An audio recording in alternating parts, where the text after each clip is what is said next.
I said Putin, not Putin. No, Putin is different than Put. All right. Just put him through. Vlad, how are you? Sorry, I have a new secretary, and well, yeah, she got the names mixed up. But anyway, hey, listen, since I have you on the phone, we're doing a cultural show about Russia. I hope you can watch it. Yeah. All the best to the family, and yeah, it's no collusion.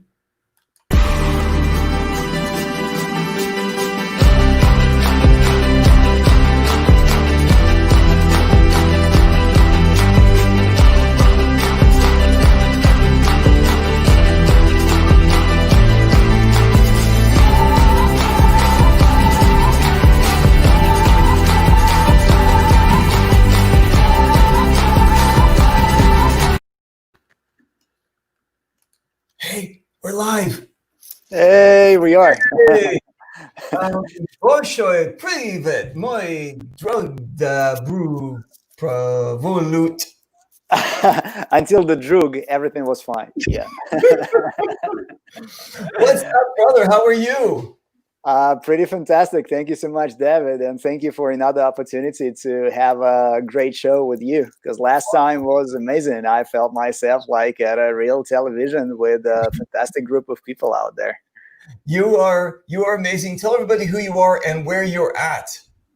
Well, I'm Kirill Prihidni, the player from Russian Legion, and I'm from Moscow, Russia, actually. Nice. And so how is your Russian? Is it good? Russian is much better than English, to be honest. Yes. Okay. So, ladies and gentlemen, welcome to the show. This is not Hanging with Reaper, even though it looks like Reaper. I am Reaper. But this is Where Are You From? This is one of my passion projects. I've been working on this for a very long time. Actually, even since 2000, I was thinking about doing this before we even had all of this crazy internet stuff. So it's my cultural journey, my way of introducing the world to other cultures. And we're using paintball as the medium because we all play paintball, but we have players from all over the world that do play paintball, and we get to learn about them. That's fantastic. So today we're going to take a trip to Russia. That's the flag behind me. No, that's not the Dutch flag, and that's not the what is it? The other. I mean, there's like 3 different flags that look like that, right? Have you ever noticed that? About the amount of flights to get over here? Oh, the flag behind. The flag behind you. Yes. Yeah, the flag behind you is correct. Sometimes they might gotta mix it with the French one, but you're right. I think it depends on how you hold them, right? I mean, it's like the stripes, the stripes this way or this way. Yeah.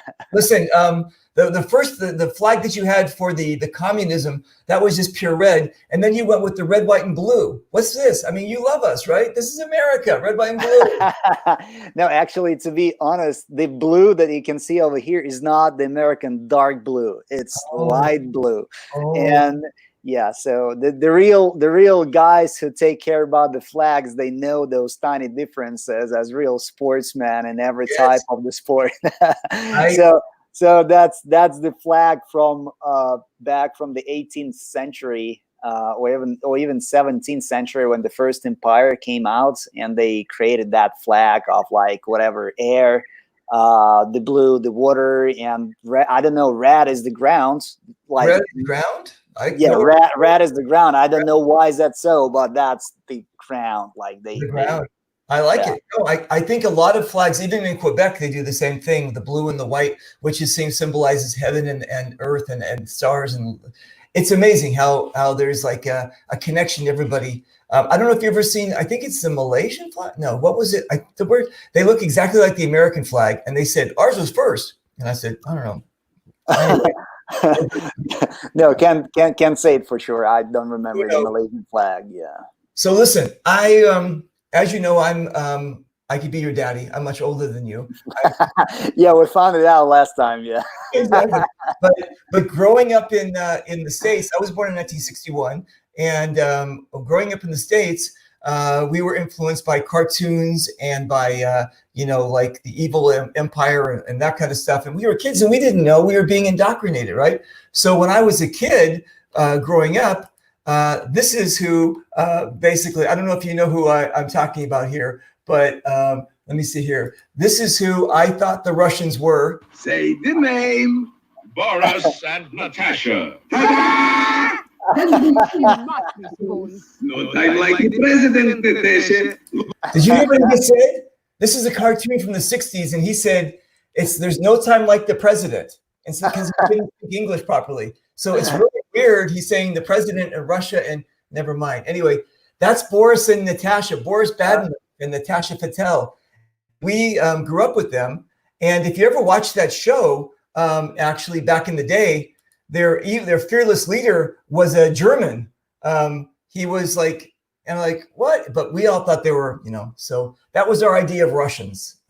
Did you have the same thing about Americans? Did you have well, no. To be honest, when I was growing up, that was like the end of the 80s and the beginning of the 90s. And we already have all of those cartoons about the Teenage Mutant Ninja Turtles, right. All of those Tom and Jerry VHSs that were like a treasure. You were supposed to fight for a good series out there to find out like a really nice ones. So we didn't have that the same picture of the Americans over here. We just grew up at the same cartoons. We love those.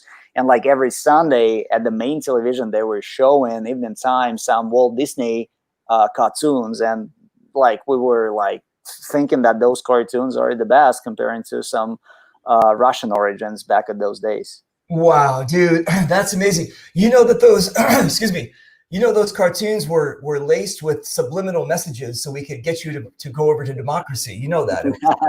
Yeah, that was a Dallas plan or something like that right after the Second World War. And that kind of one of the theories how Americans managed to destroy the Soviet Union. But I mean, empires of nowadays and of the back days are not about the weapons. Empires are not about the soldiers. Empires are about the way of living. And if you really want to share the way of living and the culture, you usually go into this empire and take those features of that empire easily, and you implement those into your life, and you start thinking the same way. So, come on, nuclear weapons is not all about making the world this or that way. No, I agree 100%. It's an interesting thing about culture, traditions, values, all that kind of stuff. If we don't travel, we don't know. And then what happens is we're left to watch media, Red Dawn and all these kind of things where we think that the Russians are like, these evil people and they're going to take over the world and we're scared. And you know what? Just when there's government's politics and then there's actual people, right? Actual people, you're right, sir. Start talking with the people, you realize I have a lot of friends who are Palestinian. And when when we're like in Los Angeles, we're talking, everything's cool. Back home, they got to show off and, hey, I hate you. But but here, here it's all good. So I just love it. Listen, Kirill, let's start a little bit of your history here. Okay. Are you ready? Let's go. Yeah. I hope it's not a quiz with the dates because I'm not really good in dates, but I'm okay about the overall picture. There's no dates. This is just overall. All right, cool. So the Russians have a history of being invaded. Let's just go with that. Let's start with that. So if you think about like Japan or another kind of a country that basically Japan really wasn't invaded. It was basically just they were Chinese. What was it? Chinese sailors that went to Japan. It's basically, but Russia, it's a big place, and a lot of people have come to visit. And like, right? Here we go. Normans, those are the Normans. They think there's, and if you think to yourself, how the hell do the Vikings get to Russia? If I look at, there's rivers, right? Rivers going all the way down from the Northern Sea, all the way down to the Black Sea. Unbelievable. So then they come in and they start to, let me see. exchange their bodily fluids with other people. Exchange the culture. Yeah. Change the culture. All right. And then, putting it right. And so then these guys come into the picture. Yeah, from Asia. in other people who likes to share the culture. Exactly. Other people like to share their way of life. Yeah. Now, the Tatars, I don't know if you know, have you ever had a thing called steak tartare? Do you know what that is? But it's not about them. No, you're talking about Mongols, not about the Tatars. Right. I don't know. Different tartar. Totally different tartar. What did you pay attention? All right. Not those tartars. All right, cool. And then this cat got involved. What's his name? That's Ivan the Great, I believe. Ivan the Terrible. The Terrible, yeah. Why was he so terrible? Because he likes to put people at the stakes by their asses to punish everyone. Yeah, that was Vlad. I thought that was Vlad the Impaler. So some of the professionals really shared the experience all around. Okay. They both got the same newsletter, I guess, on how to. Yeah. So that was so Ivan the Terrible took over for a while. Now, here's the other thing that people don't realize. People think that Poland is this poor Poland, like everybody keeps on invading it. Russia invades it, and Germany invades it. And No. Poland were hard fighters in the very beginning. They were like all around. Yeah, they were pretty active at a certain time, and they decided to invade Russia. Well, there's one very important historical fact that actually there was like a trouble right after the Ivan the Terrible, since the country and it was devastated by this guy, because like in the very last 10 years of his ruling, he just destroyed everything. He was killing lots of people. He was trying to rob all of the wealthy people in his favor. So in the end, that was a dynasty trouble when he died and there was no son. So another person was trying to become a leader of the country. And that's when the idea of inviting somebody who was more powerful and more wealthy, right. The same story as with the Normans back in those days has happened. And that's how the Polish guys came over. We're sitting in Moscow Kremlin and we're trying to rule the country for a couple of months. And then the riot came out and they were brought back to the Poland, and the new dynasty of Romanovs came out, and we had those czars for around like 3 centuries right after. Got it. Well, listen, it's interesting that like I told you, my mom's side is from Kiev, right? Yeah. And everybody would always talk, like growing up, they said, that there was like the borders would always change. You know what I'm saying? So like at one moment they're Polish and one moment they're Russian and one moment they're whatever. So it's just an interesting thing back then that they're always like, the cultural things are always shifting for power and stuff. It's great. And then, well, speaking of greats, how about this guy? Who is this guy? That's Peter the Great. And actually he has designed that flag that is behind you. Oh, nice. Well, tell him thank you. And, and then, so then Peter was great, but he wasn't as great as Catherine. Catherine was much greater. Yeah, at some period of time for sure. I like it. I think she was an alien. Look at that head. Look, what's she got going on? It's not about the hat. It's about the crown. But it's the crown.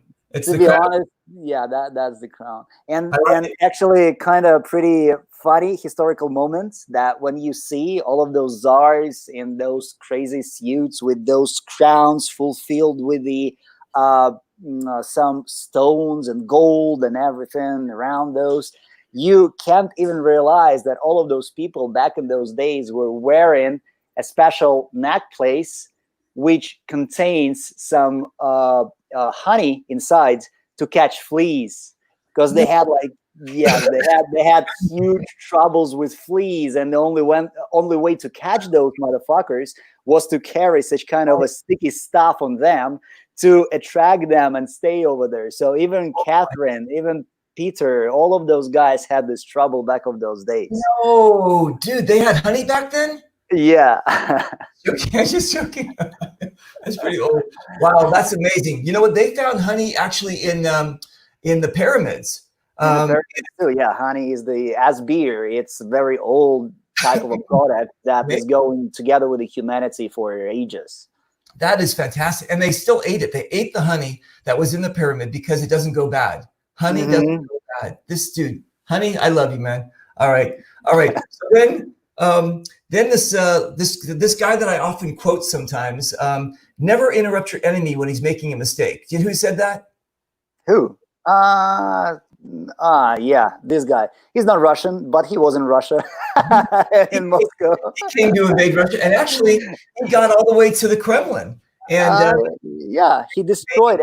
Actually, not he. Actually, the forces, the Russian forces that were back end of the Napoleon main force, they burned down the whole city. So the city that is nowadays has like a really small number of the original buildings of the 16th and 15th century. Everything was built right after in 19th century over here. It's crazy that they figured out once they got there, they didn't have enough supplies. I mean, it was like, what are we supposed to do now? Right. Yeah. So they were like, well, we got here, and then all of a sudden, Mother Russia, what was it? No, Mother Winter. Who's the Winter? Winter was not a mother, not a very good relative. That was a killer. So they decided, hey, we're going to go home, I guess, and they lost. Yeah, sorry to interrupt you. Very interesting fact that the high society of those days, all of the high society was speaking French, because France back of those days was the cultural center for all of the kind of other countries around, and all of the high society was speaking French. Wow. So France invaded the country that was totally speaking French. Like, that is interesting. I don't know if a lot of people knew that. Also, the other crazy thing about that time is all the royalty were relatives, right? They were relatives, and actually, that was the huge part of the Normans culture exchange in the beginning of the 10th century, because nobody knows, or I mean, some people knows it for sure, that Normans created dynasties in Russia, in England, and France. Wow. So those guys were vicious, and they were everywhere around Europe back in those days. Dude, you know what? They even got to America, or no, they even got to America. Yeah, right. But they didn't do the dynasty thing. I think they got too far. They said, fuck this place," and as Napoleon, they decided just to get off. Yeah, let's get out of here. All right. So this is the start of these guys. These are the Bolsheviks. These are Bolsheviks, yeah, and the revolution of the beginning of the 20th century, yeah, that has created a totally different country over here. Right. And that's where actually Boris and Natasha came from. Exactly. You know what? It's interesting that during World War I, Russia was fighting Germany and blah, blah, blah, blah. And then all of a sudden they go, you know what? It's a good time to have a revolution, right? It's like, what? It's like, well, to be honest, they say that it was not just a case. It was the a plan of the German governments. So they bribed Lenin, and they paid money to the Bolsheviks to create that chaos inside of the country. And that sounds pretty fair, actually, to be honest. You know what? That's pretty interesting. And then the Germans can concentrate on the Western Front, right? Exactly. And they almost won, dude. That was a good plan. The people were what's it called? I'm stuck. The people were starving in Germany, but they said, you know what? We'll get a revolution going. I like how they work. It's pretty good. Good plan. All right. So then we have these people. We actually say bye-bye to these people as soon as you show Bolsheviks, because this is I mean, yeah, I kind of made a fun of this, but those guys are saints right now. The whole family are saints in Russia. Right. in the church, actually, and that's family of Nikolai II, who was the last Russian Empire Tsar, and who was killed by the Bolsheviks because they wanted to fight for the power, and they have decided just to eliminate the whole family to stop all the questioning who's the man over here. That is crazy. And there was even in England a woman claiming to be Anastasia, and she was like, so she escaped the shooting, and the people were, they said they found her in the Thames River, and she said, I am the daughter of the Tsar, and people were like, oh, okay, like this. So for a long time, she was able to to go to restaurants for free and parties, and well, she wasn't it, but well, with how such kind of a people are called in English, self-proclaimed royalty, or I don't know. Yeah, self-proclaimed royalties. Yeah, because like usually, especially like in the crazy times of every government or every country that goes through, such kind of a personalities are coming out for some reason. So that's normal. But I believe that Bolsheviks were such a vampires and such a monsters that they wouldn't let anyone believe in after that stuff. I don't think they got away. And then what's his name came in too? What is that guy? Nostradamus. That's it. Nostradamus. Right. The poor kid had a blood condition, and Nostradamus said, "I can take care of this." No. It was not a Nostradamus. We're talking about the. Come on. Huh? We're talking about the Rasputin. Exactly. But they both, I know. So Nostradamus was he also Russian? No, he was Italian, I believe so. And way earlier, before the beginning of the 20th century. So Nostradamus, don't confuse him. He's not Russian anyway. But yeah. So what was it with the Tsar? We were always very fascinated by this family that, because they made such a big deal about, them being at royalty at one minute and then throwing into a basement in the other minute, and then being, just being killed, that kind of thing. They didn't let them escape, and to like sometimes people can go in exile. They even put some exit over their dead bodies to totally eliminate chance of trying to realize who those people are. Wow. That is crazy. All right. So then we have Lenin and Trotsky and Lenin and Trotsky and Stalin. Oh my. Lenin and Trotsky and Stalin. Oh my. So Lenin, he came up with this amazing phrase that said, "Religion is the opium of the masses." Of the masses, yeah, that's right. Exactly. And that's the biggest cultural feature. No, wait a second. That the best show for the crowds is television or cinema or something like that. Yeah, so that's what he was saying, and that's pretty true from some point of view, especially. It is. I agree. Again, when you don't know better and you're being fed media, you're like, this must be true, and that must be true. Yeah, you're right. So, I don't know. All right, but let's read. You guys go out and travel. Get a passport. Anyway, all right. So Lenin came around, and then my uncle, because this guy used to look like an uncle of mine. Uncle of yours. Wow. This guy is almost like a best buddy of a Hitler. So those two personalities were worth of each other in the amount of people that they killed, both in different areas. You know what? That's interesting. There's actually a chart where they say who killed the most people. And I think it was Mao. I think Mao Zedong. I think he killed the most people, the most of his own people, because of the Cultural Revolution, the purges and everything like that. Yes, Stalin. Maybe you're right. I'm not sure about the numbers in China, but knowing that they have the biggest numbers of population, it might be true. Well, I mean, I don't know about the millions. I know Stalin was really good about his purges and killing, people and all that kind of stuff. So one huge feature that Stalin killed much more of his own people than at the war were killed by Germans. Correct. And that's an interesting point. That's an interesting point. Because I think the Germans killed more outside of their country than they killed their own people. And that was the interesting thing. I mean, because when they invaded, basically when they invaded Operation Barbarossa, when they invaded, and they were like just like it was crazy. So actually, Stalin and Hitler were the worst of. I mean, you have to figure out which one. If you have a dance partner, like which one's going to be like, well, because they were both real bad.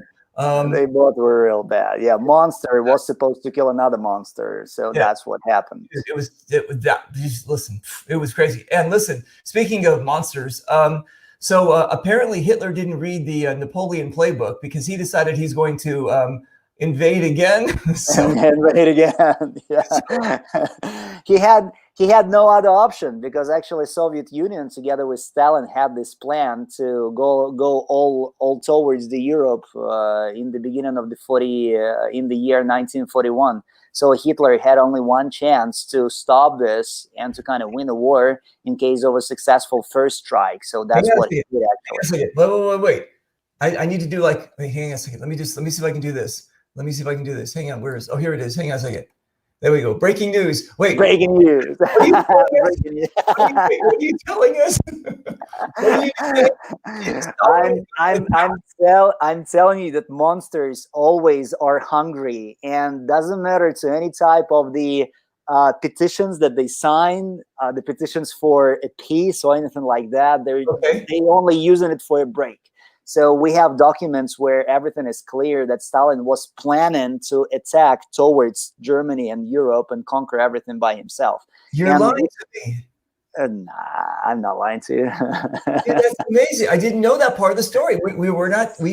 So it is because Hitler totally realized that in case if he's gonna make if he spread his forces to two areas like Britain area and Soviet area, he would not even win it because Germany didn't have even their own oil.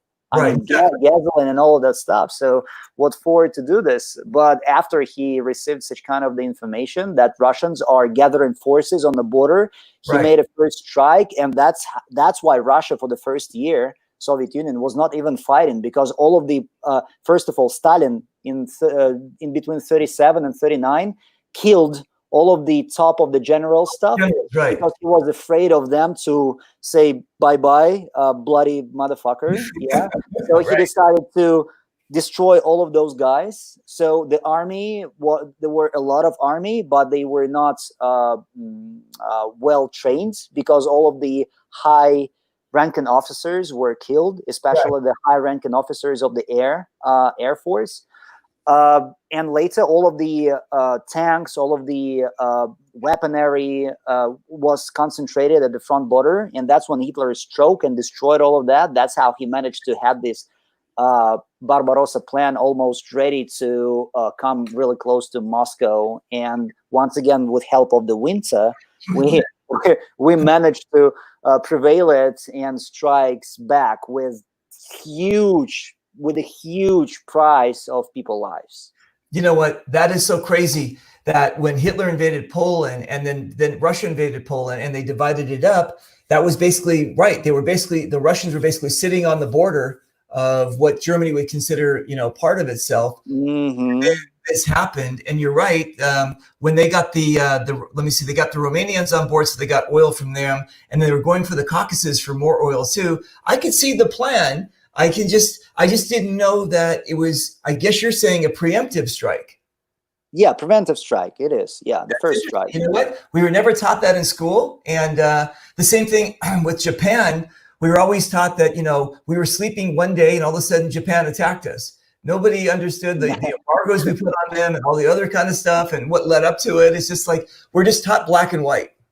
That was the same stuff for Japan and US, mass. Yeah, because Japan totally understood that when you are a weaker country talking about the resources, you have to do something. Right. So you have to first strike, and you're gonna be lucky if that's. We have a saying in Russia that if you're fighting against the wardrobe, you need to punch wardrobe really hard to make sure that the wardrobe fell down.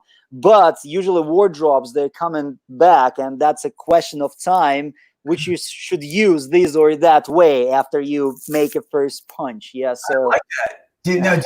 Do you apply this one in the NXL as well?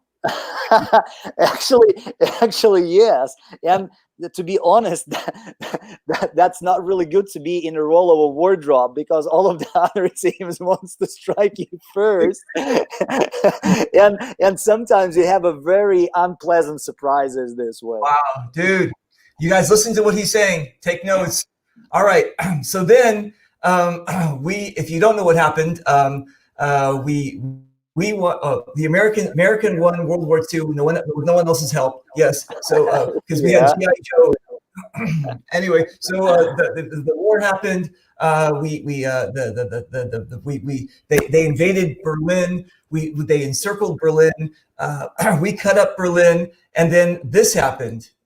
Oh, yeah. We got the Cold War, right? The Cold War. Yes. That's actually a gorgeous plane, that thing. That thing is like huge. It's amazing. I don't know what this thing was called, like a Sokolov something, or one of those weird. Some of the bombers, who know? I'm not the military guy, so I'm not. I don't know about that. So then, and then as I was telling everybody that, yes, I was born in 1961.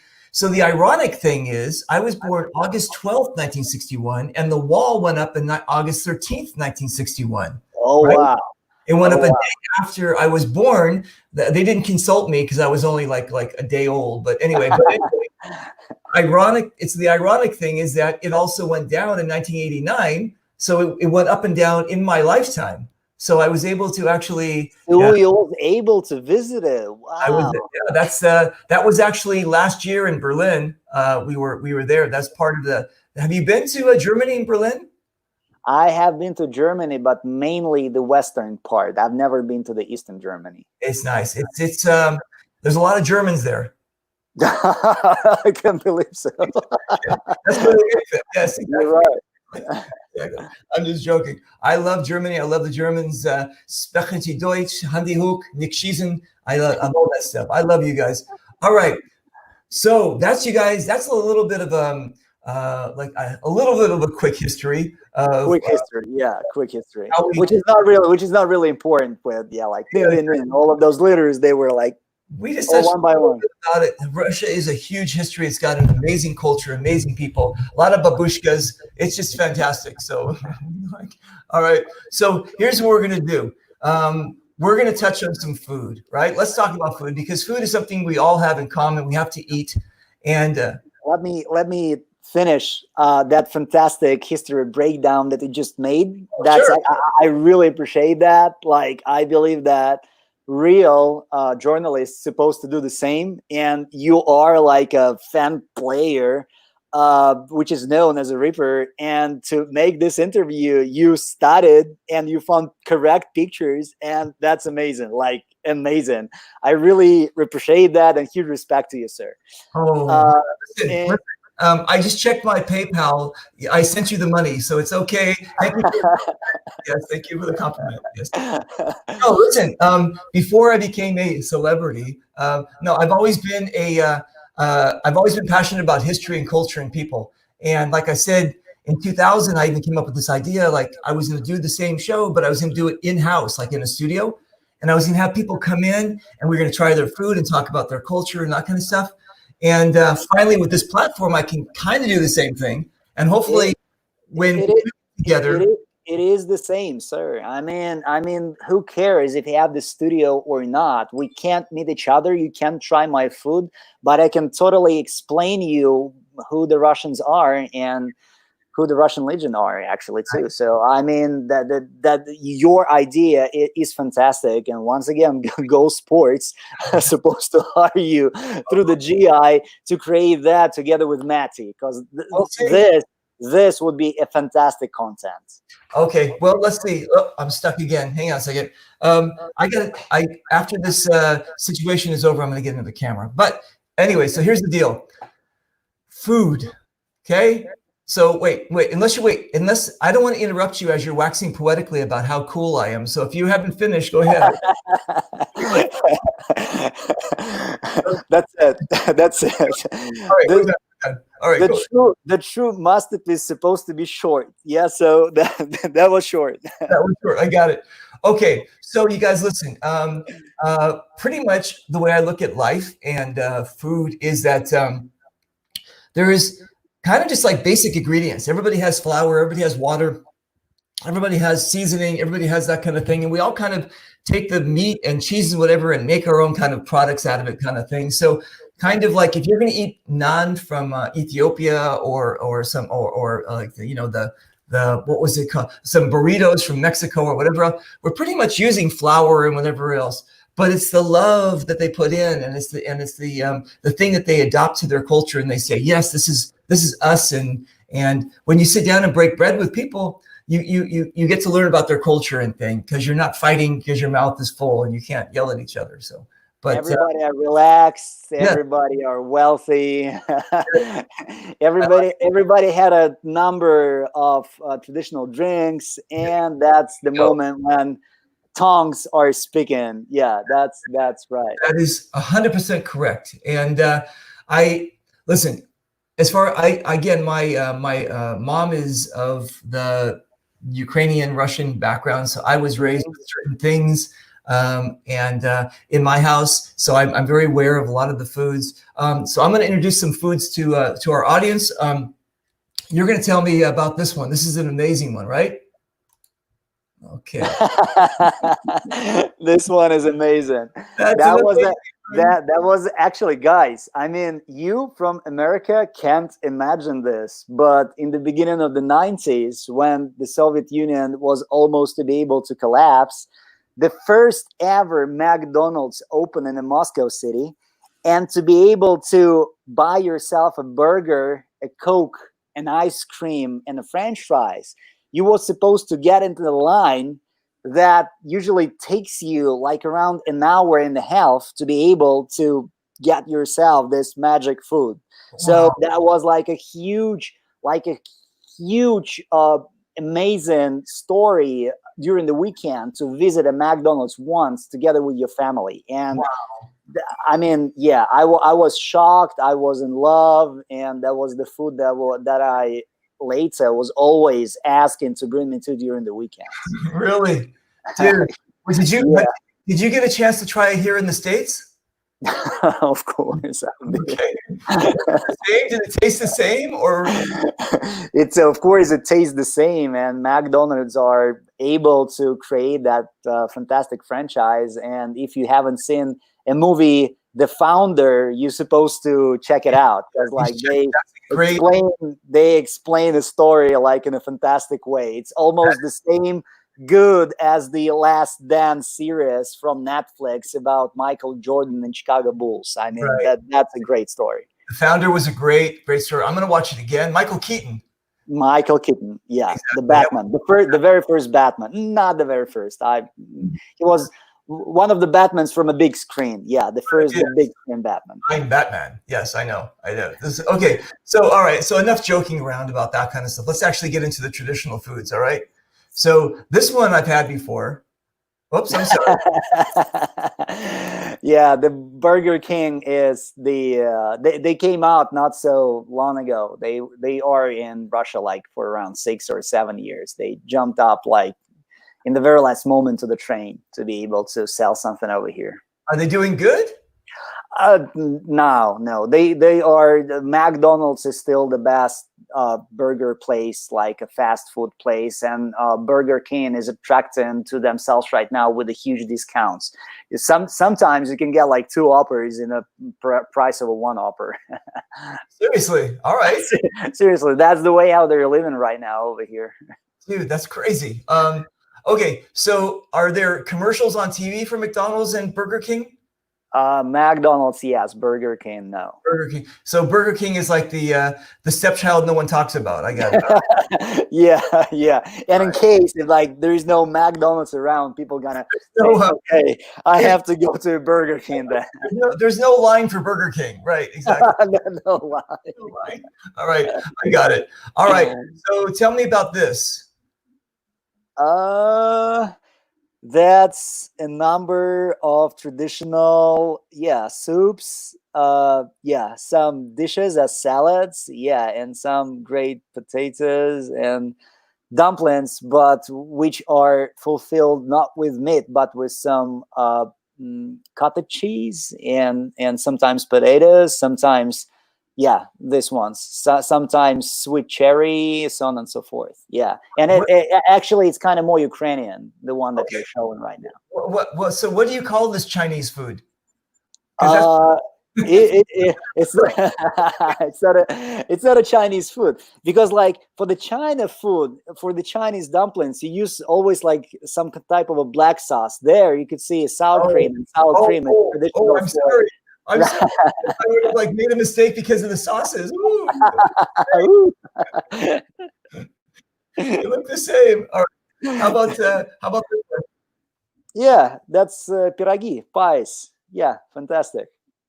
Nice. Yeah, but to be honest, the main part, excuse me, the main part of the dish is behind. It's at the backstage. You can see yeah, you can see the bottle over there. Everything has to do with vodka. I got it. All right, cool. What do we got here? Oh, that's actually a fantastic 4-piece snack for drinking the vodka. We have some salty fish, some salty cabbage, salty cucumbers, and salty mushrooms too. And all together with the black bread goes amazing together with the ice cold vodka. Wow. So pickled herring, is that from you guys? What's that?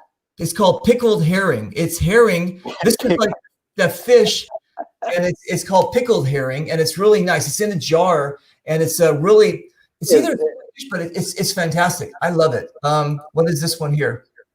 That's a salad, Olivier salad, that has a French name but has been created by some cook guys in the end of the Tsar epoch, in the end of the 19th century, and it's pretty popular, especially during the New Year's, because like you have the potatoes over there, you have some meats over there, some carrots, some green beans, everything with the mayo or light mayo, and it's fat actually. And the main feature of Russian kitchen, that you actually, to have like a nice dish, you need to have like a couple of vodka shots, and those are not killing you if you eaten something fat. So right. That's the secret of having like a fat dishes together is such kind of a drinks, because they goes into your stomach and absorbs all of the bad stuff from like killing stuff from vodka. Yeah. And it makes you merry. It makes you merry. It doesn't send you to sleep right away. So that's the picture. Now that's actually a big secret there. Actually, if you drink a lot before, if you eat a lot before you go to a party or something, you never drink on an empty stomach, right? Yeah, so, exactly. Yeah. I've learned that. What do we have here? That's голубцы. I can't say it in English. I believe there is no English version for that stuff.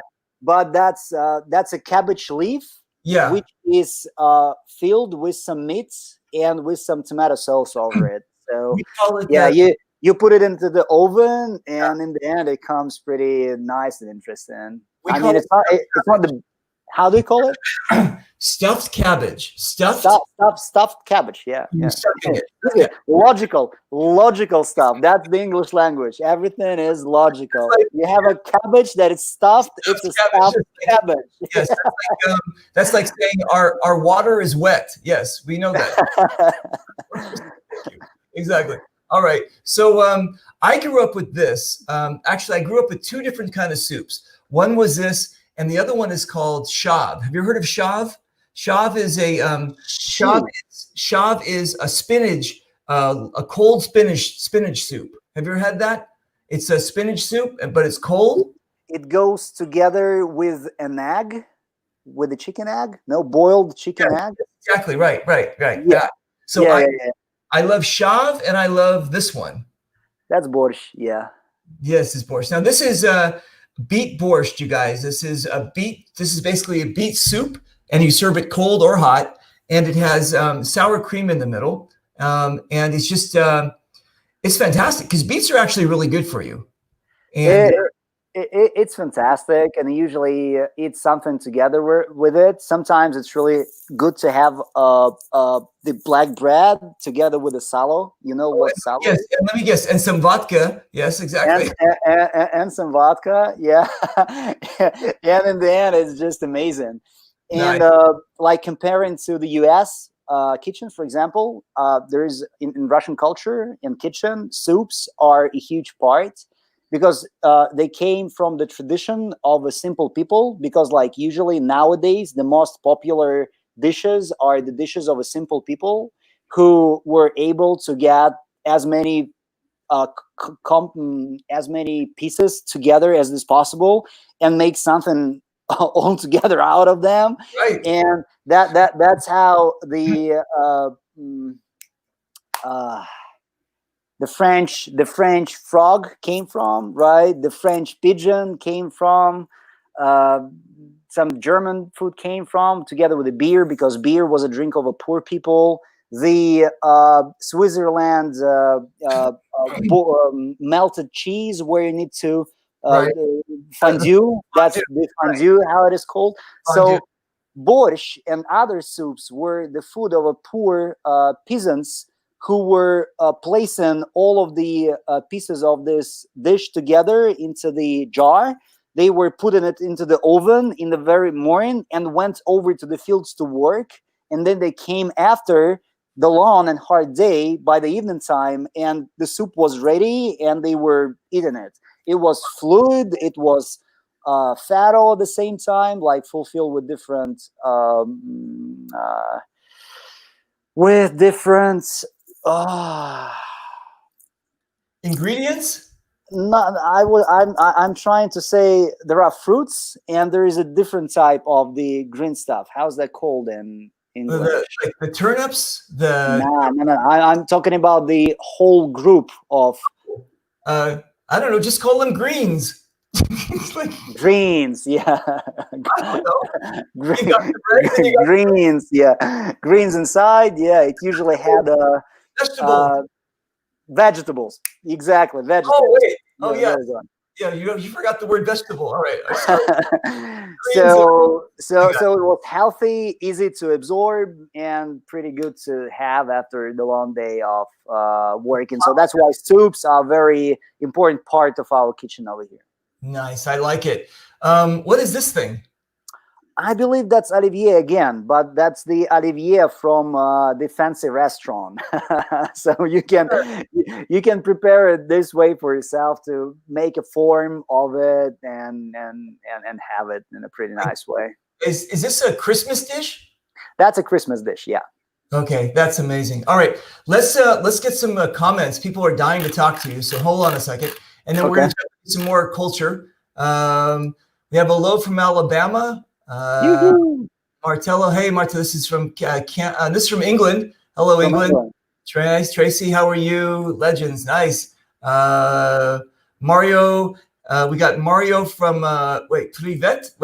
Privet, and hello. Privet, yeah, it's Steven Butch. I think that I know this guy. Like last name is pretty familiar.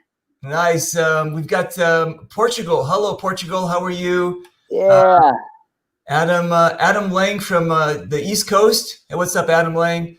Adam Lang is the beast. He's a really cool cat. We're going to be talking about some. He's actually going to be on the show next week. We're going to be talking about some great things that he's doing for our community. Let me see. We've got Celia. Anyone? What? Has anyone met IRL? I don't know what that means. Is that is that a code? I don't know if that's code. I'll have to look at my Enigma thing and see. And hang on a second. We've got Leon from South Africa. Hello.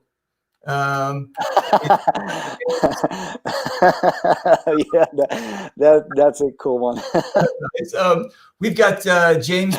We've got. Do you know this guy? I know this guy. Yeah, and I know the previous guy, Jason Burns, too. You just scrolled his kind of his message over there, but yeah, Jason is a part of our team of this season, actually. Nice. Hello from Germany. Hello from Germany. Leon, Jack. Jack's got a novel he just wrote. He wants us to read it. Hang on a second. Oh, And all the museums are having over there. Honestly, I'm more in the museums in the city than paintball. But how awesome is that?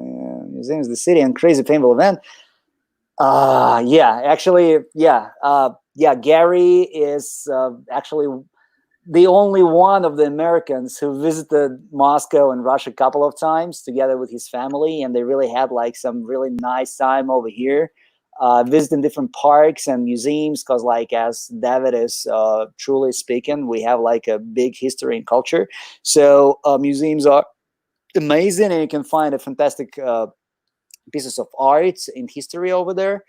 All at the same time, parks are huge and wonderful too, together with the restaurant. So yes, Jack Sparrow is supposed to do it somehow after the COVID is going to be over. For example, next year we're gonna have those big maneuvers finally, and we can arrange Jack to come over here and be with us and check a little bit of culture. Hopefully, by that time, there will still be a Russia and maybe the same president, maybe not the same president, who knows. Wait, but wait, yeah. wait a minute. Hang on a second. Not the same president. He's president for life. Yes.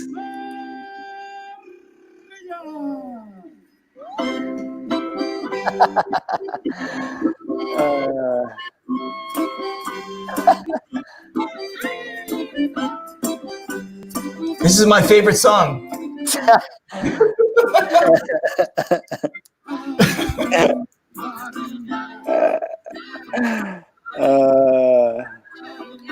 David, stop that. Oh, there's more people. More people. Oh, look at that. Get into it. Oh, look at that. Oh, I'm getting excited. Now, are they dancing like Cossacks? No. That's a traditional stuff. Cossacks are having almost the same dance, but they have like those swords together with them, and no women around. Mostly, they're just dancing, jumping, throwing the sword around. So it's Oh, that's why they were so pissed off. There was no women around. So yeah. they were always doing their pogroms and stuff. Those poor guys. That's a good point. Those Russians. All right. Let's talk about some cultural faux pas. Do you know what a faux pas is? It's a French word. Nope. A faux pas would be. Let me give you an example here. Okay. So, do you know in India about the left and right hand? Do you know about that? No. So it's the right hand only. When you eat with India, you only use your right hand because the left hand is for. For what is it? For doing your paperwork and stuff. Okay. Yeah, I actually understand this tradition because it's okay for them to eat with your bare hands. So maybe that's why. I got it. And then also in the Middle Eastern cultures, it's if you throw your shoe at them or if you show the bottom of your shoe, that's actually a very bad thing to do. In Thailand, if you touch somebody's head, that's like a really bad thing. So how can I prevent getting thrown in the gulag if I go to Russia? So actually, it's been a huge question for me because, like, when we started traveling around the world and especially to US, we were always shocked by the amount of smiles that you receive at the street. And all at the same time, when people are going over here to Russia, they say that all people here are mood and they're not smiling to each other at the street, so on and so forth. And that's actually the part of our culture because, like, we smile to people who we think our friends and who we can rely upon. And when we receive the same message from the others at the street, which are smiling to us, for example, Americans, we think that those guys are our friends, and we consider those guys to act as our friends, and all of a sudden they're not acting as our friends. They're saying "fuck you," for example, right? And you're pissed off right away, and you don't understand why Americans are so two-faced guys, right? Why they're smiling to you, and all at the same time, right after, they're not acting as your friends, right? no one is thinking about the simple ways of being polite. But whatever, that's parts of our culture. So don't be mad if at street no one is smiling to you. And if you smile to somebody, you are not receiving a smile back, and people are looking at you as the stupid person. Yeah, so that's simply as that. No smiling. I have to go with my resting face. Resting face. Yeah. Winter time, it's also really comfortable to wear such kind of a face. So you're not losing any extra fluid and heat out of my mouth. Yes, exactly. Got it. Okay. All right. So listen, in England, I think Portugal or something like there's this, and then there's this. You know what I'm saying? There's like one means you, and one means. Do you know where it comes from? This. I know where the archery thing came from, where they were like archery. No. This is victory, and this is the way how English guys were pissing off French warriors, because they were showing, hey, motherfucker, I still have like 2 fingers. I can shoot you from a long distance. Exactly. I can. Yeah. Exactly. I know that they always used to cut their fingers off when they would capture them. There's a whole big. Yeah, it's crazy. Exactly, because of the long bow culture, because they could shoot arrows like on a long distance. Dude, you're in the wrong business. You need to be an educator. You need to be like a historian or something like that. It's just because, David, since I'm the lucky paintball player to be able to play all around the world when I'm traveling, I'm also trying to open up the white spots in my culture that I always heard about, but I don't know the real clue. So that's why I'm asking the same questions to the Brits. I'm asking the same questions to the Germans, to Malaysians, to Americans, to find out the true background of this or that tradition that I saw before somehow. But you also, you know that it's it's coming from your heart, because there's a lot of people that don't want to know. You know what I'm saying? It doesn't matter if you're Russian or Pakistani or whatever. Some people just don't want to know about things. But you and I both have that thing that like we want to learn about cultures and people and history. It's kind of great. Of course, because that's, it comes. It's not something that sits in you. That's supposed to come out, and usually it comes later when you become more mature. Right. Because you start realizing that life is not so simple. It's really interesting in small facts, and you really want to absorb those. Because when I was a youngster, to be honest, I was not interested in the culture of France or in culture of Germans or anything like that. Like later, when I turned like close to the 30 years old, I realized that, wow, time is priceless and I need to use it. That would be cool to learn some of the things out there. Dude, I like how you work. It's congratulations to your parents for producing an amazing kid. Thank you. That's my compliment to you. That's like, it's compliment to them. I just gotta tell them this, because like for them, this features that we do over here right now is a magic, because like none of them could realize that me starting like shooting balls with paint like back 20 years ago would turn over to such kind of a relations with people all around the world. crazy, And guys from LA, David would be telling them that they created a nice guy. Thank you very much. That's exactly. Very nice. Let me ask you a question. You don't have an Ivan, a Boris, a something name. What does Kirill mean? That's the Greek name, actually. It's Cyril, and I think it's something royal or something like that. I don't even remember it too much, but it comes from the Greek culture back in the 10th century or so, when the modern Russia back of those days was trying to get some new religion, and they find out that the Greek religion from the Great Eastern Empire is pretty interesting and could be implemented into the country. So that's how they merged the cultures, and that's how different names like that, like Alexander, Alexei, came from Greek language to ours, and that's how my name came out. Oh, dude, that's cool. And the last name, do you know where that came from?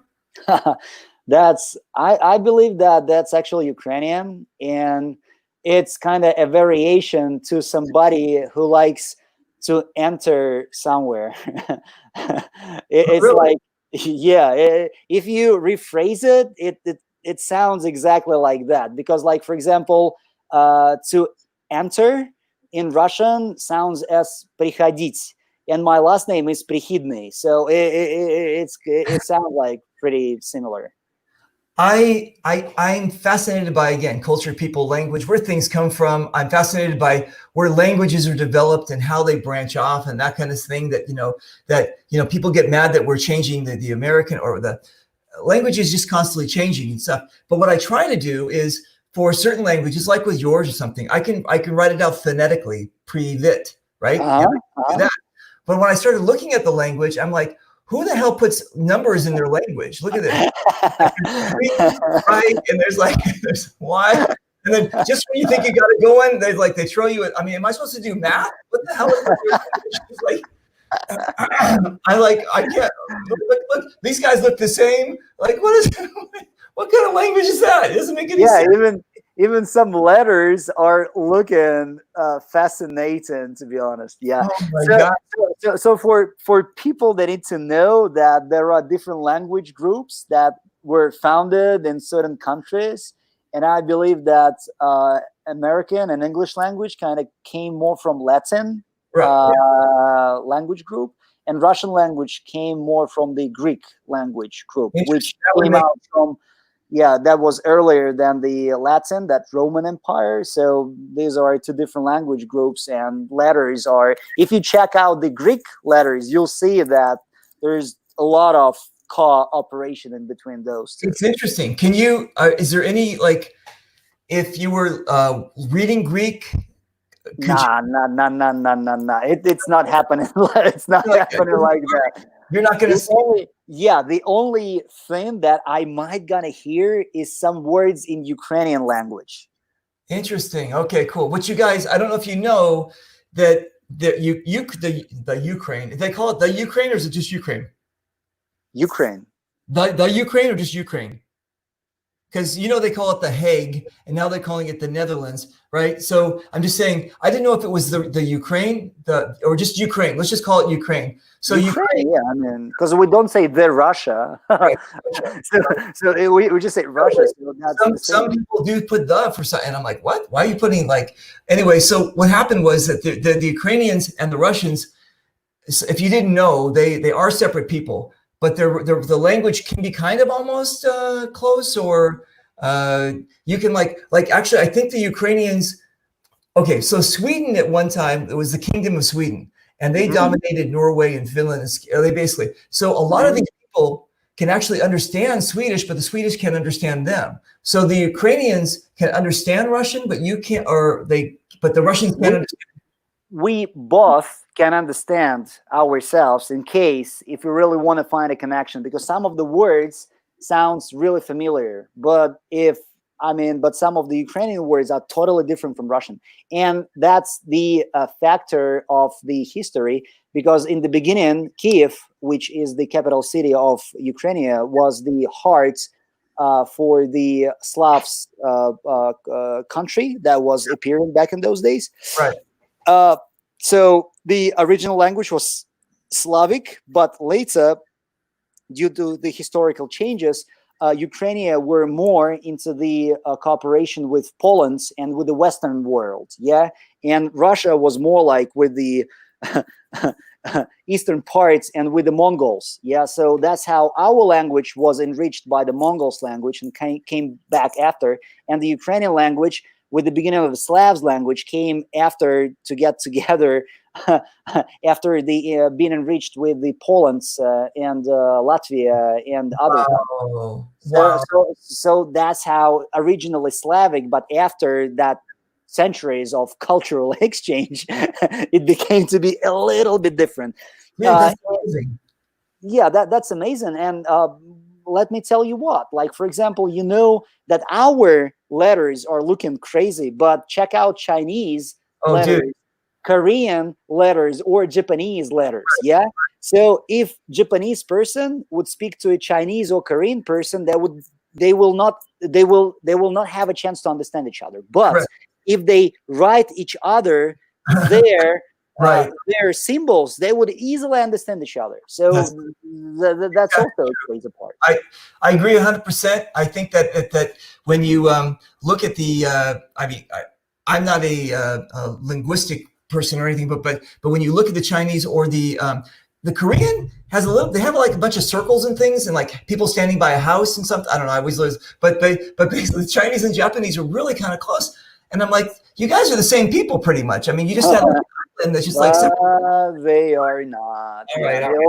They also have the same beginning as like Russian and Ukrainian, for example. But then after they had like a quite different cultural exchange with different cultures. When you're on an island, actually, and it's interesting that when Russia decided at the end of the war they're going to like, oh, we need to invade Japan. Then they started taking over the islands and stuff like that. And now there's actually some Japanese that used to be Japanese islands that the Russians own. And that they have like some Japanese people that still live there, and they become. It's a fascinating history, guys. If you just start with World War II, there was this and the connection that Japan and Russia, they used to fight each other, and there was like it's crazy talk. But you know what? It's if you really get into it, we're not talking about dates either. Don't get confused because that's what people hate is dates when they start looking at like numbers and stuff. You look at you get sick after you're trying to remember some of those dates. You don't have to worry about the dates. But anyway, all right. So let's do this. So I got a picture from you of people, how people look when they walk around the streets in Moscow. Hang on a second. Okay. There you go.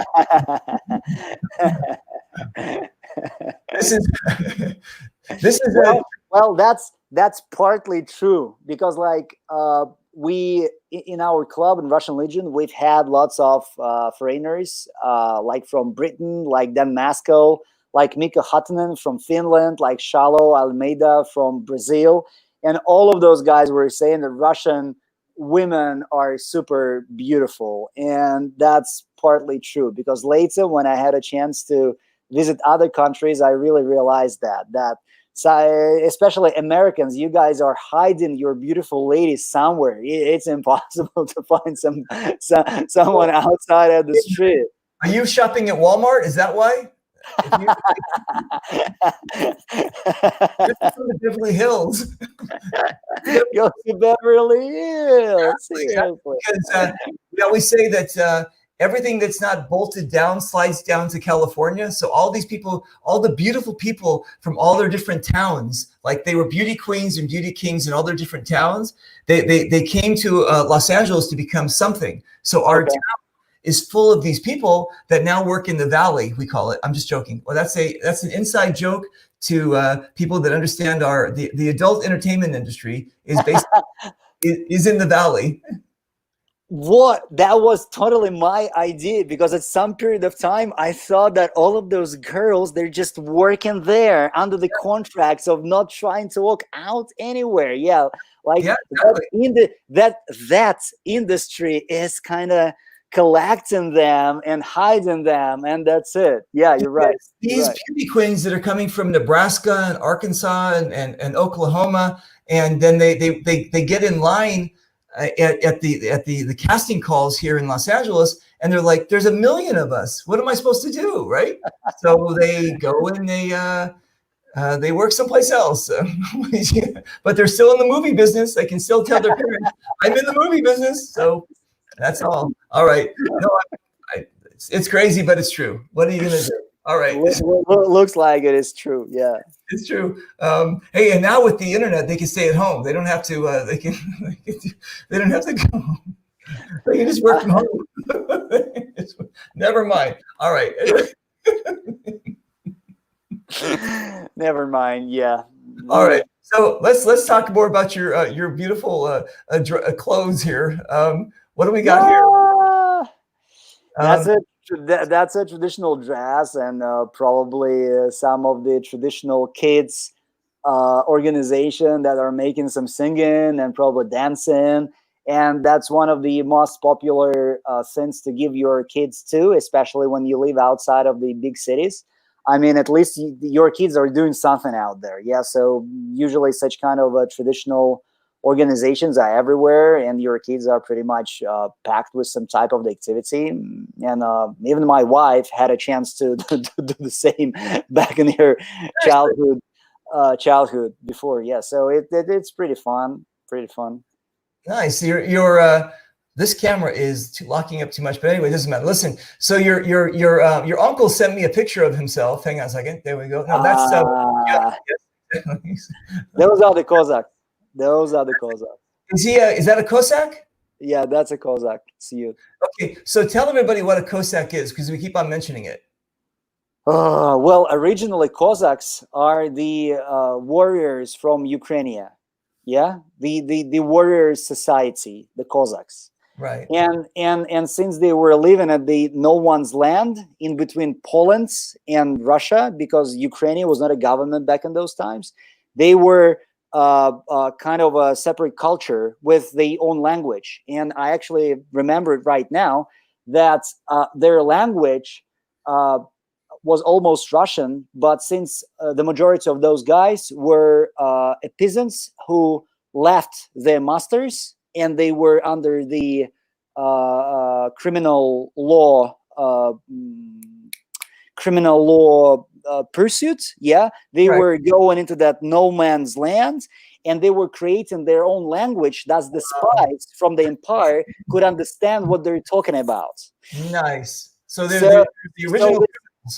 Yeah. So this no man's land in between Russia and Poland was packed by such kind of really interesting people. Yeah, the same as America, the same as Australia, for example, right?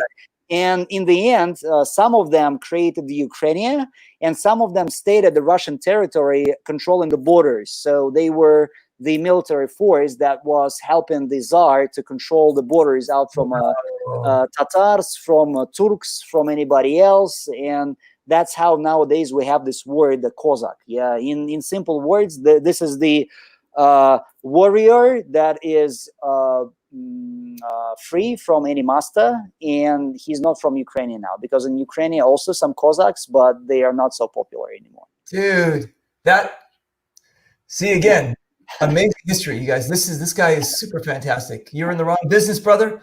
You need to be teaching history. All right. We got another Cossack, right? Another Cossack, yeah, the old guy and the new guy. But I mean, nowadays those guys are super useless because they are trying to act themselves as in back of those days, and they're trying to support the modern government, and they're totally ancient. And I mean, sometimes when I look at them right now, I'm thinking like, come on, guys, you already grown up. Why are you making a cosplay? Seriously. Cosplay. That's funny. That's funny. No, it's right. That time has passed. I understand. These guys are basically a living museum, right? They're just basically a living museum. You're right. Yeah, quite right there. All right. What do we got? Come on, another Cossack. Stop that. Too many Cossacks around. This guy has a lot of awards. I have no idea what for is what did he get the awards for? I mean, he might have been in the Russian army, or maybe he just went to the military store and bought some medals and put them on himself. Maybe the historical store. Yeah, that's how it could be true. Yeah. He has a long knife there. Yeah, that's what it is. He's got a long knife. He's like got a knife. And actually, this type of the knife is from Caucasus. Because like Cossacks were also helping the Russian Empire to fight at the Caucasus and to conquer the Caucasus. Wow. So that's where from they also exchanged some culture, and especially those hats that you can see at them, they are 100% from the Caucasus, from the from the Caucasians, from the Highlands people. Right, the Caucasian mountains, where we get the word Caucasian. Yes, exactly. We use the Caucasian. We use that as to say white person. So white person. White person. So if you say are you Caucasian, that means you're white. It has nothing to do with the connection of the Caucasian mountains. In that, we just use that as a general term. You're either Asian, you're black, you're Caucasian. So we use Caucasian as a term meaning white. Wow. I didn't know that, and it's pretty interesting.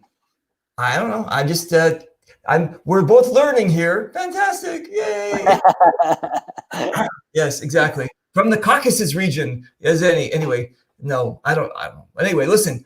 No, but you guys wear modern clothes, you know what I'm saying? Not so modern. Not so skinny jeans, actually. Picture. What do we have here? No, I mean they're fashionable. People are like, you know. They are, yeah. I mean, not the majority of people, because like usually you can see such kind of a people in cities, and if in America every capital city of every state is pretty modern, yeah, in Russia we are not having the same stuff. Like we have like around 3 or 4 big cities over here which have such kind of a citizens who are traveling, who knows the world culture, so on and so forth. And let's say it's only 12% of overall popularity over here, because the rest of people are living outside of the cities in the poor conditions and in a pretty bad way of living, actually. They're not still dressing like babushkas, are they? And they're not dressing as babushkas, because even Indians in Southern America are not dressing as their ancient ancestors. Yeah, they all are dressed in t-shirts and shorts from the modern culture. So yeah. All right. I don't know. All right. So anyway, here's the other thing. Let's talk about some animals. Ready? Animals. Let's go. Yeah. Okay. Ready? Okay. I had 2 of these growing up. Yeah. It's husky. It's not from Russia. No, it's called a Siberian husky. It's from the Siberian. It's a Siberian husky. Well, wait a minute. Is that I've heard that such kind of a dogs were breed more in Alaska than in. Wait a minute. Hang on a second. Let me help you out. Alaska and Russia used to be connected, so maybe. Yeah, you're right. There, I just got out of that one. Yes, exactly. Because I grew up knowing that they were called Siberian Huskies. Siberian Huskies. Siberia is in Russia. David. Yes. In USA, they call every white person a Caucasian person. So. All right. So we never know. You borrow culture. I'm sorry. Okay, it's just a husky. All right, cool. You win. Okay, how about this one? This one's got to be Russian. Gotta be Russian. Oh, it's not Russian. Oh no, dude! It's from the Mongols. Is this Photoshop? Is that really? It's not a Photoshop. That's the shepherd, one of the types of the shepherds. It's actually a Caucasian shepherd, and those dogs are huge. Those dogs are huge because those dogs in an open space of how's that land is called in English? You have hills, you have forests, and you have the plains. A plain, like an open plain. Yeah, open plain. Let's say plains. And those dogs, one dog was supposed to cover the whole Tatar of ships against the wolf packs. Wow. So this dog can easily deal with any amount of wolves by itself easily. Wow. Okay, so am I wrong? The dog didn't come from Fiji or Thailand.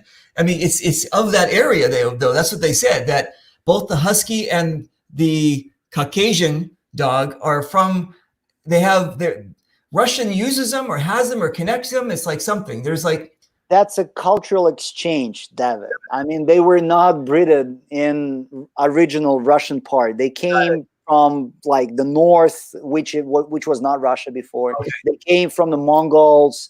Got it. There's an import. Somebody brought him. Okay, I got it. All right. That was the import. Yeah. Like okay.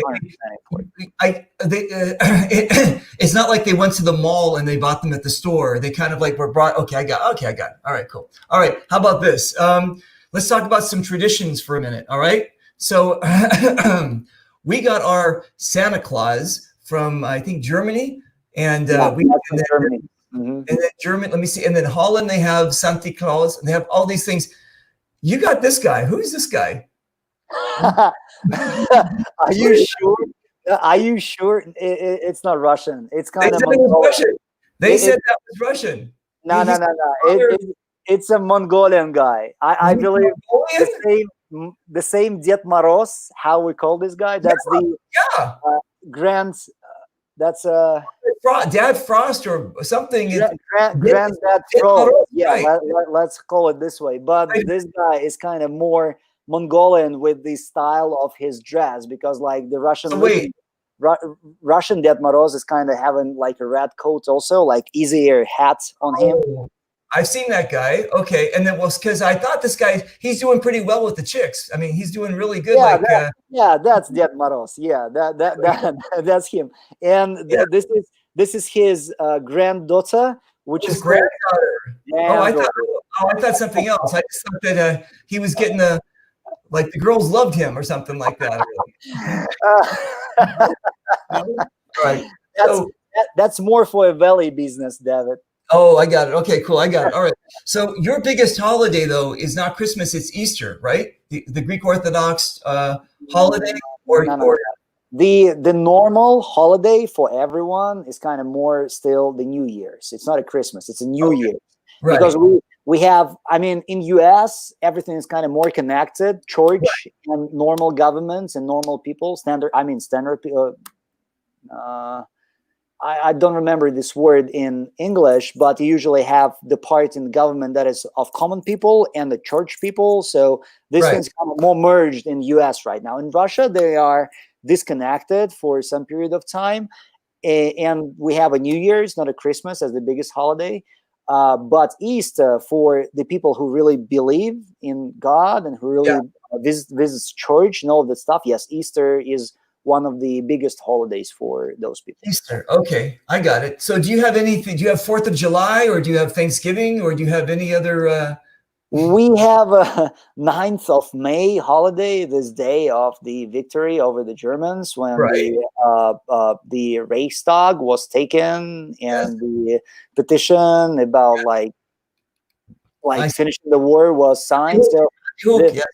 And it happens also like in a very specific type of a year for us. It's in May, because May is one of the most beautiful months over here, because you guys in Los Angeles and California are happy to live 360 days a year without any rain and snow and everything like that.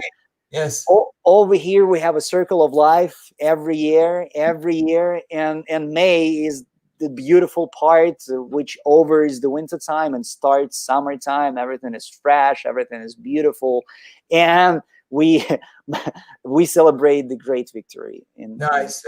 There's a name for that. There's a, I don't know if it's called there's a what was the name of it? We call it in English, where you guys have your victory parade or something like that. That's a victory parade. Yeah, I don't know how to call it in English. There's actually another name I forgot what it. I'll figure it out. Yeah, that's the defeat over what's it called? The defeat over, what was that? Oh, Germany. That was it. Oh yeah, Germany. Oh yeah, exactly. Nazis. Let's say Nazis, because Germans are good guys and a fantastic country. Yes, exactly. Right, exactly. All right. So let me tell you one thing, if we speak about that, because like as you could see, I'm familiar with the history, and I like to see the connections, and I like to see the aftermath of this or that thing that happened before, and what do we have right now, because usually history can show you your mistakes that you can make nowadays. Yeah, so that's the best way to learn history, actually, to be aware of your mistakes in the future. Correct. But anyways, when I am in Germany, every time I sit over there in different towns anywhere, and I doubt the fact who won in this war. Because like in Russia, if you leave Moscow city or any other capital city, like only 400 kilometers away, you shall see that those poor small towns, those poor villages, they're still living like a century ago. Wow. And it's awful to understand that our kind of wealthy country, with all of the oil, with a fantastic president, and with everything else, couldn't build that feature for standard people. Because usually the real empire and really great government and country is great by standard people who are wealthy enough to live a normal life without starving, without like trying to get any money or anything like that. Yeah, you see it in Germany easily. And when you leave out the capital city over here in Russia, the roads are destroyed, like after the Second World War bombing, actually, Right. too. You know? So Dude, that's that's crazy part of the history, yeah, but that's the reality. And no, but actually, that's very insightful that, again, a government that looks after its people, you know what I'm saying? Germany is, I've been a lot of places in Germany, and you're right. There's some places that, even where like they used to be under East German control, there's still some places that are just like amazing. They're just beautiful. And there's just, yeah, I agree 100%. And all at the same time, I'm asking myself another question. When I sit there in average small town, which is beautiful and fantastic, you sit in their restaurant, you're drinking a beer, you're having a fantastic dish. You see all of those nice, wealthy, pink people who are kind of big. You can see that they love their life and they know how to live it. You realize that it's in their culture. They were always like that. And I'm asking myself for 2 times how those guys for 2 times were able to start a world war. What for? Those guys had everything for ages. What for they were doing that? Dude, I don't know. And it's just like they didn't like look back on their past. It was only like 12 years since they started the other war. And then they were like, maybe we should do this again. And they were like, no. That's a complicated history process with trying to restart everything after that shame that they have received in the First World War. And Hitler came right away with the fantastic speeches to restore the real German people over to, it's easy, it's happening, whatever. But anyways, I'm really happy for Germany that after 2 wars in the 20th century, they managed to build up a fantastic country that you would love to come into and share their culture out there. I agree 100%. You guys go check out Germany too. Check out Russia. Amazing. Just fantastic. It's just, I'm looking forward to going to Russia. I think that's my next, maybe next year. I might be, that might be on. Hopefully. We'll see. We're working on something. All right. So let's talk about your another tradition here. You guys love to swim, right? And you guys have all these public pools that are over the place. What the hell are you guys doing? Have you done this before? Well, let me explain you a tradition. Well, during the winter time, I believe it's in the beginning of February, there is a church holiday that is called crucifixion or something like that when we speak in English. Yeah. This is the moment when all of the Slavs were christened. They were christened by back in those days. They become Christians. Right. And since this happened in Ukraine, where the weather is much nicer, yeah. So they were swimming back in those days in normal rivers, yeah, in a normal water. There were no snow, there were no like ice out there, nothing like that. But in Russia, we still have this tradition in the beginning of February. And if you are a Christian person, and if you really want to challenge yourself, you have to jump into that stuff during the night or the day after and go deep like 3 times after and come back afterwards. So that's a challenge. That's something that Christian people are doing, people from the church. And those people who consider themselves to be a sportsman or people who wants to have some miracle in their life, because after you feel yourself like you really survived something, because like when you have to stay, then you have to jump, then you walk out, you don't feel any cold there. It's pretty interesting. It's I guess in a sense it's like a baptism. It's a baptism pretty much. Baptism. Yeah. You're dunking them 3 times and then dude, that's crazy talk, but I'd be willing to try it. I can't really. Let me tell you the story before. It's a story before. Well, usually, as I have told you, sportsmen likes to do that because this is the challenge for themselves. And up to the tradition, it makes you healthier for the season. Healthier for the season. Right. And one of our guys, he was like super fit condition. He decided to jump it. He never did it before. Then suddenly he decided to do that. And he had the worst season in his career because he had so many injuries during that you wouldn't ever imagine. So if you're not ready, and if you're over 60, David, no offense, you better stay away from this. It's already too hard condition to Dude, do. that's crazy. No, I didn't. No, I didn't know that. I just loved adventure and trying things, and I don't. Yeah, it was. I I just looked at it as kind of like one of those like in what is it? They have the saunas. I think that's in Finland that they hit each other with. You guys do the same thing where you're in the sauna and you. Actually, that's a Russian tradition to hit each other in sauna because, and it's banya, it's not a sauna because sauna is in Finland and it's dry. Banya is super wet, and we have those leaves that we make a little massage to ourselves, and that's fantastic. Dude, that's great. Have you done that? Oh, of course, that's a really great part of the winter tradition because Wait, you said, of course. Did you jump in the ice water too? yeah. You're crazy. All right, that's crazy. Because like after the really good banya, when the temperature is going over the 100 Celsius over there, and when you have this massage with leaves, you can jump anywhere. The best part is jump into the snow, but if you don't have a snow, you jump into the cold water if it's nearby. Dude, I don't know how your body can take it. I mean, it's like you're all right. So listen, obviously you're sitting here, right? So obviously, yeah, survived it. So it's cool. All right. Every kid loves toys. You grew up with toys, and you sent me a picture of toys you grew up with. Here, is that what you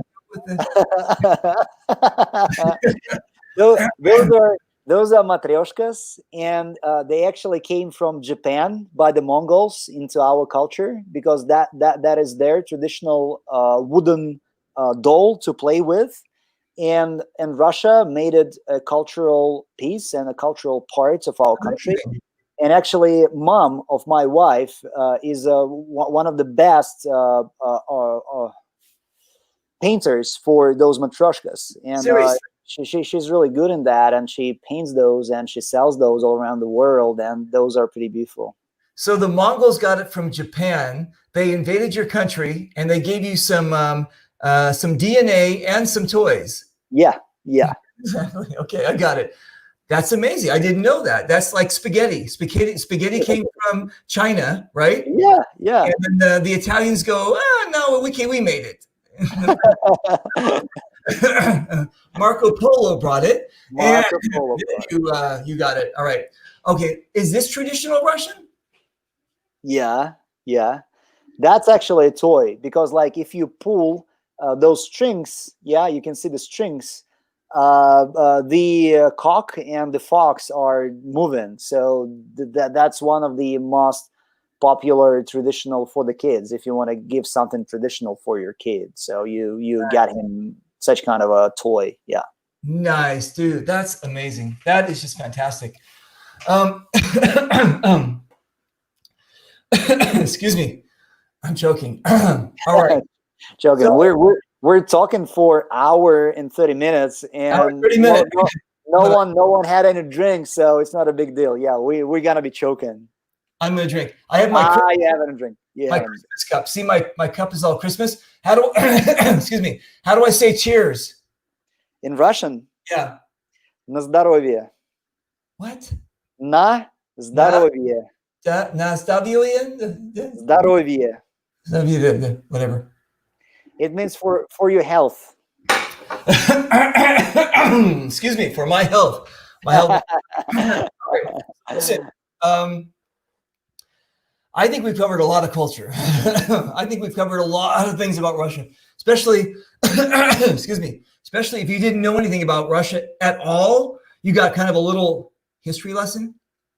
And then we went deep, learned about food, culture, clothes, animals, and Boris and, hang on a second, and Boris and Natasha. Yes, we learned about them. Musa and Squirrel. Anyway, what do you think we left out? Anything that would be kind of like, again, kind of like a little interesting thing that somebody would not know about Russia? Wow, it's actually complicated because we've been talking about the cliches over here a lot, and usually it's really interesting to talk about the cliches, yeah. But to be honest, like Russian people are more European than Asian, and I mean that's a huge part of the Normans actually, and luckily that Mongols didn't break such kind of our culture in the very end. And I mean, if you think that over here in our cities, bears are walking and we all are just drinking vodkas and playing balalaikas, it's not true. We are the part of the world. As David said, we're normal people over here, don't pay attention to the government and to the president over here.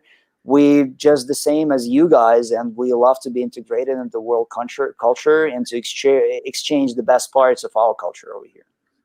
All right, so it's like what's it called? Hang on well, to finish off everything, I mean, with your historical inputs of Russians to be conquered by everyone, it actually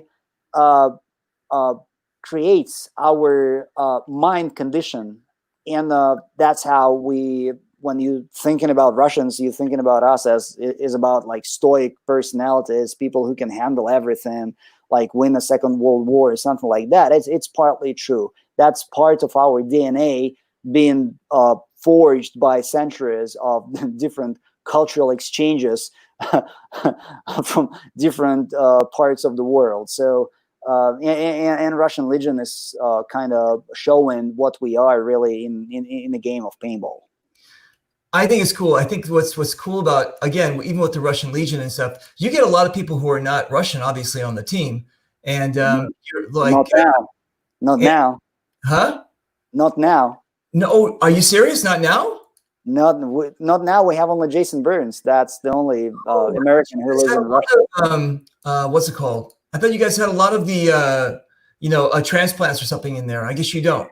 No. We used to have Legionnaires in our team, but we have Frenchies, the full Tauntaun squad that was under the Tavares lead line. Yeah, but we decided to part ways with those guys in 2018, I believe. Yeah, 18. We had to part our ways to bring because we already formed our fourth generation of youngsters, and we decided to create a totally Russian team. Finally. Got it. Meanwhile, in Russia. Yeah, what is that? There's these